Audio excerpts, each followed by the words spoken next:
साथियों नमस्कार, मैं हरिश्चंद्र बंडवा इस वीडियो में आप सभी का स्वागत करता हूं। दोस्तों, आज मैं आपको राहुल गांधी की 50 वर्षीय योजना दिखाने वाला हूं। हम देखिए, कहते हुए भी हंसी आ रही है। अब इनके नेहरू जी, इंदिरा गांधी, सब लोगों ने तो पंचवर्षीय योजना शुरू की थी, योजना आयोग बना करके। मोदी जी ने नीति आयोग बनाया, लेकिन राहुल गांधी 50 वर्षीय योजना पर काम कर रहे हैं। आप कहेंगे कि ये कौन सी योजना है? आपने एक मीम देखा होगा जिसमें राहुल गांधी का इंतजार दिखाया जाता है कि 2014 में पीएम इन वेटिंग, 2019 में पीएम इन वेटिंग, 2024 में भी पीएम इन वेटिंग, फिर 2029 में तो आप अगले 50 साल तक लिख दीजिए। ना वो पीएम बनेंगे, ना कांग्रेस का भाग्य बदलेगा, कुछ होगा नहीं। लेकिन ये 50 वर्ष की कहानी कुछ अलग है दोस्तों। अभी आपने सुना होगा जिसमें राहुल गांधी ये कहते हैं कि मेरिट वेरिट कुछ नहीं होता, और मेरिट को ही खारिज कर रहे हैं। आपने सुना होगा बयान, इसलिए मैं वो आपको दिखा नहीं रहा। लेकिन ये जो ऐलान किया है राहुल गांधी ने, 50 वर्षीय योजना जो बनाई है ना, उससे तेजस्वी यादव की नींद गायब हो गई, मुंह ताकते रह गए। अब इस योजना से किसको क्या फायदा होगा, किसको क्या नुकसान होगा, यह भी समझना मुश्किल है। पूरा चक्कर घिन्ने बना दिया है। The great Indian political drama अब यह शिफ्ट हो गया बिहार में दोस्तों। अभी तक दिल्ली में था, अब यह मॉडल क्या है आपको मैं दिखाऊंगा। बड़ा दिलचस्प मॉडल है। इस मॉडल से होने क्या जा रहा है, मतलब लोग आकलन ही कर रहे हैं। लेकिन कुछ बातें मैं बिहार के संदर्भ में आपके सामने रख देता हूं। ये कोई ठीक से दिखा नहीं रहा। बिहार में महागठबंधन के भीतर भारी फूट हो चुकी है दोस्तों, भारी फूट। सिर्फ ऐलान नहीं हुआ, टूट गया गठबंधन। सब आपस में लड़ रहे हैं, दिखेंगे जरूर एक साथ कोई कोई मीटिंग में। लेकिन ना लालू की कांग्रेस से पट रही है, मतलब राहुल गांधी से, ना तेजस्वी की पट रही है। उधर पप्पू यादव भी हैं, आप जानते हैं। लेकिन मैं दोस्तों इस इंटरेस्टिंग कहानी को आपके सामने दिखाऊं। आप सबको प्रणाम करता हूं। जय सिया राम, हर हर महादेव। कमेंट के साथ अपनी बात जरूर रखिएगा। बिहार की राजनीति ऐसी चकर घिन्नी बन चुकी है। चैनल वाले भी कंफ्यूज, नेता कंफ्यूज, पार्टी कंफ्यूज, जनता भी कंफ्यूज है भैया।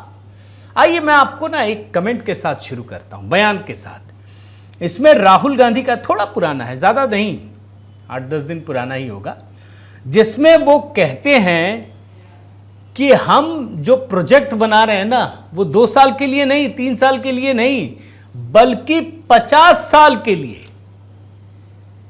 अब कांग्रेस क्या 50 साल के लिए बना रही है?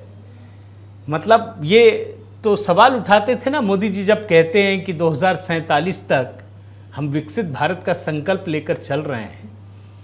लेकिन ये तो अगर 50 साल यानी 2075 तक का प्लान बना लिया है। जरा पहले बयान सुनाता हूं, फिर मैं आपको कहानी पर लेकर आता हूं। सुनिए।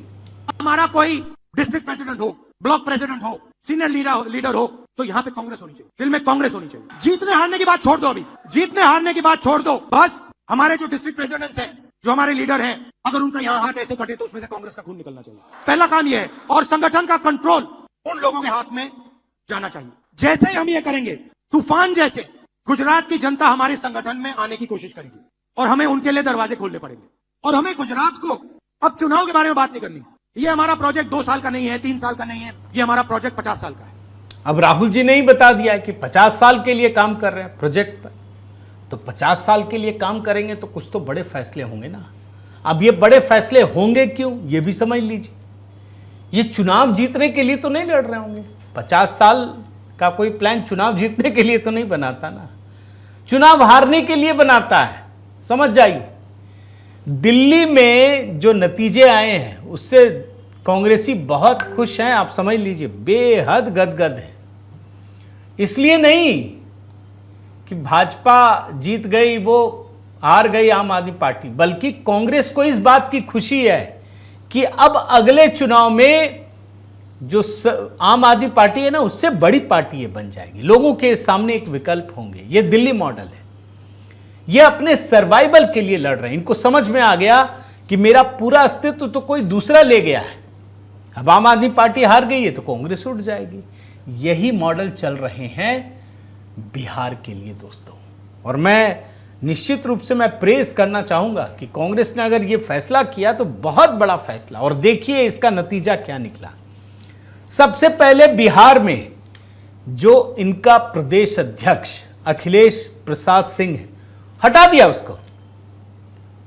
अब बोलेंगे इससे क्या बड़ी बात है? भैया अखिलेश प्रसाद सिंह वो कांग्रेस के कम लालू के चेले ज्यादा नजर आते हैं। अखिलेश प्रसाद सिंह को हटाने का मतलब ही यही है, क्योंकि वो लालू यादव के बेहद करीबी। कभी कभी तो समझ ही में नहीं आता है कि ये राहुल गांधी के करीबी हैं या लालू यादव के हैं, ये कांग्रेस के हैं या आरजेडी के हैं। आरजेडी के कहने पे इनको बनाया गया था।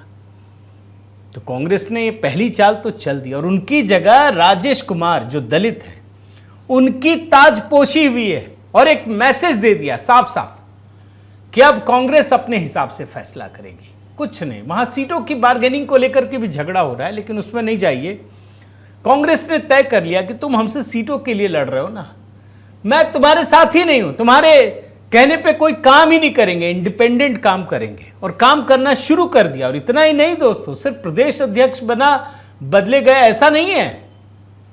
जो कांग्रेस के प्रभारी है ना बिहार के लिए, वो भी बदल दिए गए हैं। बनाया गया है कृष्णा अल्लावरू। और आप जानते हैं कि बिहार में अगर कोई कांग्रेस का नेता हो तो बड़ा नेता तभी होता है जब लालू यादव के यहां हाजिरी लगाएं। ये लालू यादव के यहां हाजिरी लगाने नहीं पहुंचे। जो कृष्णा अल्लावरू हैं, जो कांग्रेस के बिहार में प्रभारी बनाए गए, वो नहीं पहुंचे वीडियो शूट करने तक। और मैं आपको बताऊं कृष्णा अल्लावरू कौन है। वर्तमान में भारतीय राष्ट्रीय कांग्रेस के ज्वाइंट सेक्रेटरी हैं। वर्तमान में युवा कांग्रेस के प्रभारी के तौर पर काम कर रहे थे और अब उन पर बिहार कांग्रेस को मजबूत करने की जिम्मेदारी है। और मैं पढ़ रहा था दोस्तों, कृष्णा अल्लावरू इनकी सांगठनिक क्षमता कुशल मानी जाती है, बेहतर रणनीतिकार हैं और सबसे बड़ी बात यह है कि राहुल गांधी के करीबियों में सबसे बड़े नेताओं में शामिल हैं। एक और आपको चीज बताता हूं। देखिए, दो बड़ा बदलाव बता दिया। कांग्रेस 50 साल के प्रोजेक्ट पे काम करे। कांग्रेस का तो कोई वजूद ही नहीं है बिहार में, ना संगठन है ना कुछ है। तो इन्होंने क्या किया, पहले प्रदेश अध्यक्ष बदला। अब लालू के आदेश से वो काम नहीं करेंगे। प्रभारी बदल दिया, वो लालू के पास पहुंचे ही नहीं, उनकी दरबार में हाजिरी नहीं लगाई। तीसरा, कन्हैया कुमार। ये तो दुखती रग है दोस्तों। अब मान लीजिए नीतीश कुमार कई दशकों से मुख्यमंत्री हैं, विकल्प चाहिए, भाजपा भूल जाइए पल भर के लिए, तो कौन होगा विकल्प? ये बोलते तेजस्वी यादव। क्यों? युवा चेहरा है। अब यहां पर अगर कन्हैया कुमार को ला दीजिए और दोनों में तुलना कीजिए तो बेहतर कौन है? तेजस्वी यादव पढ़े लिखे हैं ही नहीं, कन्हैया कुमार जेएनयू से पास आउट है। बोलने में कौन आगे है, कन्हैया कुमार या तेजस्वी यादव? अब ऐसी मिर्ची लग रही है यादव परिवार में, कन्हैया का नाम सुनते ही मतलब एकदम से भखवा जाते हैं सब।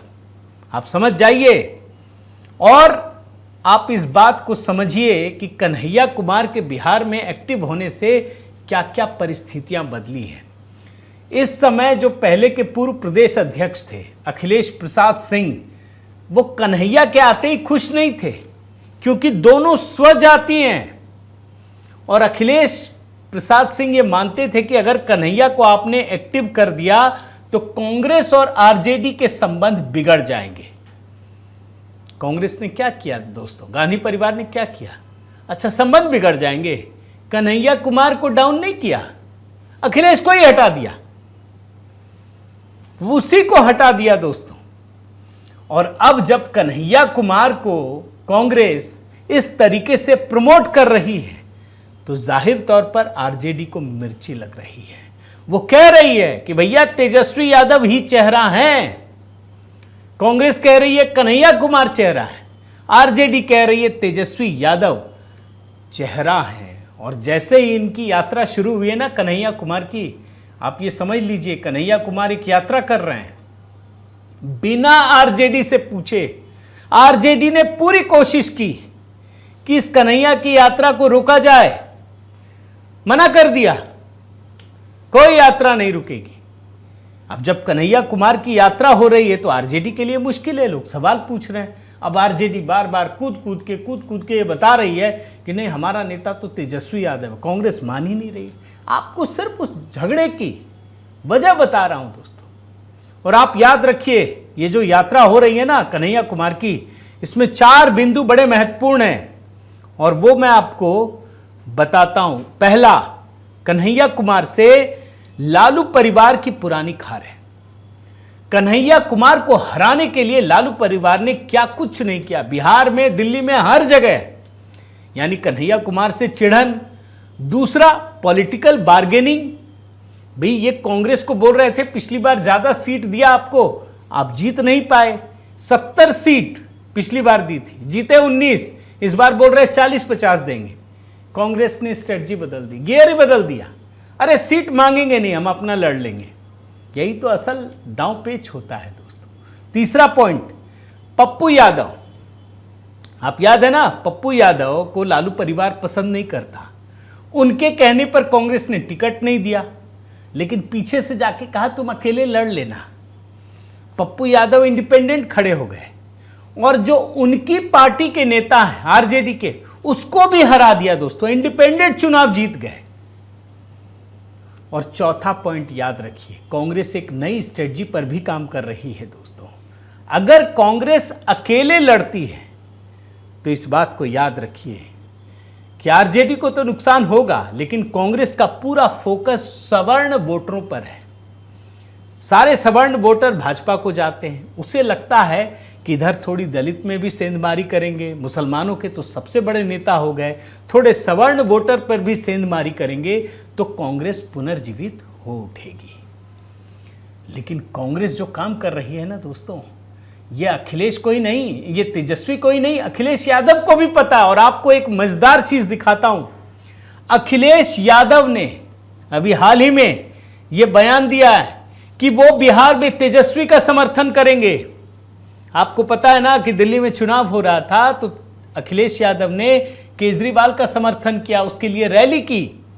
बिहार में भी यही कर रहे हैं, यानी जो लड़ाई बिहार में हो रही है वही उत्तर प्रदेश में भी हो रही है। तो ये बिहार की असली सियासत है दोस्तों। और इस बीच आपको जानकारी भी दे दूं कि ईडी जो नौकरी के बदले जमीन मामला है, उस मामले में लालू यादव की मुश्किलें भी बढ़ रही हैं, इनके परिवार के लोगों से पूछताछ भी हो रही है। तो लालू यादव की एक मुश्किल ये भी है। लेकिन मैं बिहार की राजनीति के बारे में बताऊं दोस्तों, तो राहुल गांधी ने इस समय एक ऐसा पैंतरा चला है जिससे पूरा का पूरा बिहार और उसकी सियासत ऐसे घूम गई है जो किसी को भी समझ में नहीं आ रहा। और अपने अपने हिसाब से सब दावे कर रहे हैं, सब कुछ कर रहे हैं, लेकिन हकीकत यह है कि महागठबंधन की इस समय बहुत बुरी हालत है।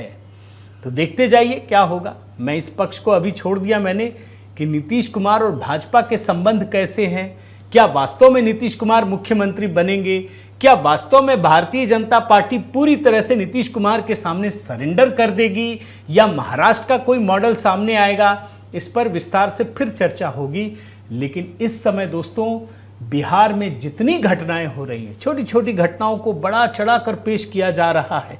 जैसे अभी आपने देखा होगा कि नीतीश कुमार राष्ट्रगान के समय जिस तरह के हाव भाव हुए तो उसको उठाया गया।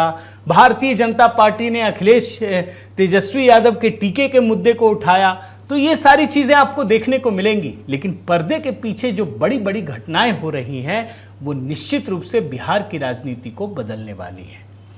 आप कैसे देखते हैं बिहार की इस राजनीति को, ज़रूर बताइएगा, ताकि जो बिहार की राजनीति है जो बिल्कुल नए नए मोड़ ले रही है और इसमें प्रशांत किशोर भी हैं, तो आपके हिसाब से ये कहाँ पहुँचेगा, ज़रूर बताइएगा। साथ ही दोस्तों आपसे निवेदन करता हूँ कि अगर आपने इस चैनल को सब्सक्राइब नहीं किया है तो ज़रूर कीजिए, लाइक कीजिए, कमेंट कीजिए, बेल आइकन दबाइए। और हाँ, HB मेलोडी, अगर आपने गीतों के इस चैनल को नहीं देखा या नहीं सब्सक्राइब कर पाए तो उससे भी जुड़िए। बहुत बहुत धन्यवाद। जय सिया राम।